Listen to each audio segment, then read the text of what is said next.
Muy buenas. Hoy vamos a meternos de lleno en un tema que de verdad está cambiando las reglas del juego en cómo interactuamos con la inteligencia artificial, el prompt engineering. Y vamos a ver que esto va mucho más allá de dar simples órdenes. Se trata de aprender a conversar con la tecnología para poder exprimir todo su potencial. Empecemos por la pregunta del millón. A ver, ¿a quién no le ha pasado? Le pides algo a una IA generativa y la respuesta es rara, o no tiene nada que ver, o simplemente no es lo que esperabas.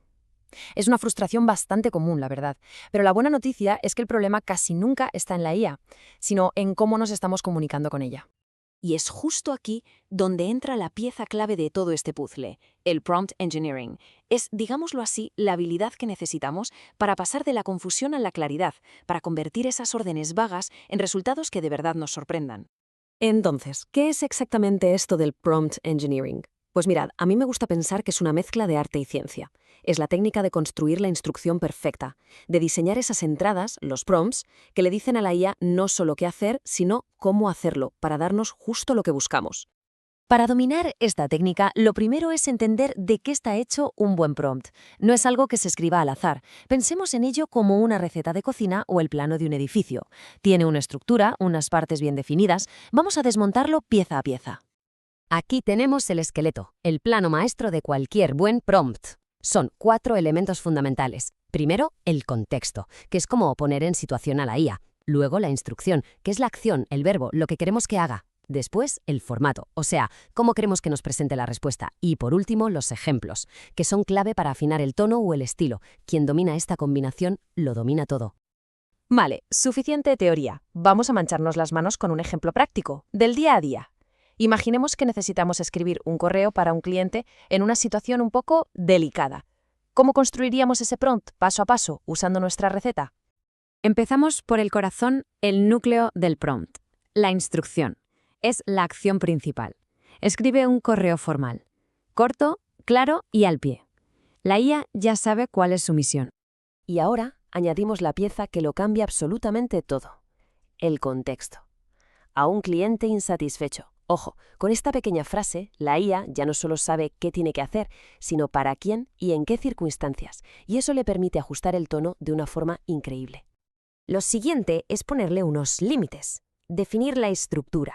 Al decirle en 3 párrafos cortos, estamos controlando la longitud y la presentación del resultado. Le damos un marco claro para que no se vaya por las ramas. Y para rematar, el toque final, la guinda del pastel, el estilo. Al añadir con tono empático, estamos guiando la parte más sutil y humana de la respuesta. Si juntamos todo, tenemos una instrucción completa que nos va a dar un resultado infinitamente mejor que un simple escribe un correo. Bueno, ya conocemos las piezas del puzzle. Ahora vamos a ver cómo podemos encajarlas todavía mejor, con algunos consejos y trucos para llevar nuestros prompts a otro nivel. Aquí tenemos unos principios básicos. Ser claro y específico es de cajón, evita malentendidos. Definir el formato y dar ejemplos también ayuda un montón. Pero fijaos en los dos últimos. Dividir tareas complejas. Si algo es muy grande, mejor en trocitos. Y el más importante de todos, iterar. La primera respuesta es solo el comienzo. La magia está en ir ajustando y puliendo hasta conseguir el resultado perfecto. Hasta ahora hemos hablado de eficiencia, de cómo ser más precisos para obtener mejores resultados. Pero hay otra eficiencia de la que tenemos que hablar, y es mucho más importante, la eficiencia energética. Porque cada consulta que hacemos, cada prompt, tiene un coste real. Y aquí es donde entramos en un tema crucial, el impacto ambiental de la IA. Vamos a separar el grano de la paja. Hay un mito muy extendido que dice que la IA es, por naturaleza, mala para el planeta. Pero la realidad, como casi siempre, es mucho más compleja. El impacto no está en la tecnología en sí, sino en cómo la usamos, en lo eficientes que son los algoritmos y, sobre todo, de dónde viene la energía que la alimenta. Y esto se ve muy claro con cifras que, la verdad, impactan. Se estima que la infraestructura de inteligencia artificial podría llegar a consumir hasta un 15% de toda la electricidad que usan los centros de datos en el mundo. Para que nos hagamos una idea de la escala, es una demanda de energía sencillamente colosal y no para de crecer. Pero no es solo la electricidad.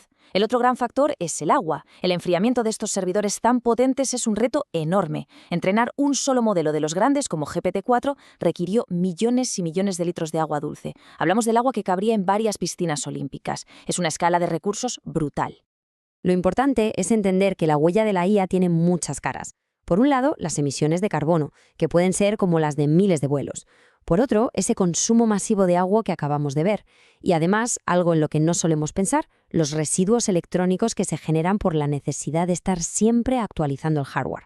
A ver, con este panorama la solución no es darle la espalda a la tecnología, sino todo lo contrario, hacerla mejor, más responsable. El camino que tenemos por delante es el de construir una IA que sea sostenible, donde la innovación y el cuidado del medio ambiente vayan de la mano. Y esto se puede conseguir con prácticas muy concretas, desde optimizar los modelos para que consuman menos, hasta alimentar los centros de datos con energías renovables, claro. También se pueden diseñar algoritmos verdes, más eficientes por diseño, y fomentar una cultura de reciclaje de hardware. Pero para que todo esto funcione de verdad, hace falta un compromiso serio por parte de empresas y gobiernos. Y con esto llegamos al final de nuestro recorrido. Hemos visto cómo hablar con la IA para sacarle el máximo partido, pero también hemos visto el coste, el peaje ambiental que tiene. Así que la pregunta final no es tanto técnica, sino más bien ética. Ahora que sabemos cómo funciona y lo que cuesta, ¿cómo vamos a decidir usar esta herramienta tan potente? Porque en esta respuesta nos jugamos nuestro futuro tecnológico. Muchas gracias por la atención.